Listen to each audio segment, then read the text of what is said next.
Today for lunch, I decided I wanted a orzo soup.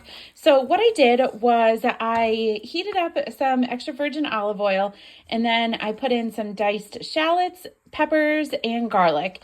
And I heated them until they were translucent. And now I'm going to add some salted tomatoes from my garden from 2024. Pour them in, give it a stir. And then I'm going to add some chicken broth. Really, I don't measure very much. This is probably about a half box left that was in my fridge. So I'm just going to use that. I'm going to bring this up to a boil, and then I will add in some orzo. All right, so this broth started boiling in the time that it took me to empty my dishwasher. So I'm just going to pour in some orzo pasta. I'm not measuring. I do know that this will soak up a lot of the liquid, so I don't want to add too much. But to cook orzo pasta, it takes about 9 minutes to make it al dente. So I'm going to leave the lid off for this now and just let this cook and simmer for about 9 minutes, and then I'll get ready to serve it up.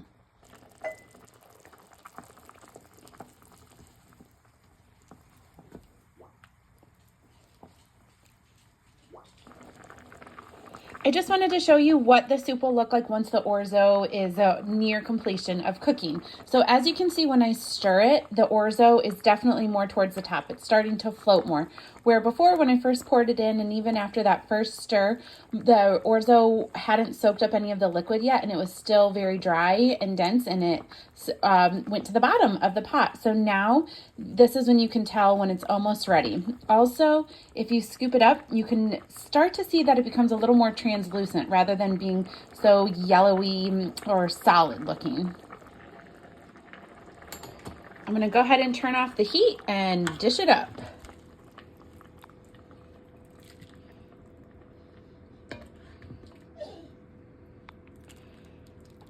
Because there's not a ton of substance to this, I like to add these cheese and garlic croutons to the top and kind of at the end of the bag. But I just do that. And then I could grate some Parmesan cheese onto this, and it will be so delicious. I'm going to use this Italian Parmesan cheese that we bought in Italy and brought back. I'm just going to freshly grate it onto my soup. However, I wanted to show you what else you could use. So if you obviously don't have this, you could just use freshly grated Parmesan wedges that you buy at the grocery store, or the already grated Parmesan cheese. This soup is so delicious. It's so easy. It literally took me 25 minutes tops to make. In that time, I was able to clear my dishwasher, wash a load of dishes that were in my sink from this morning from making school lunches, and fold a load of laundry. So simple. It tastes delicious, and it's really healthy for you.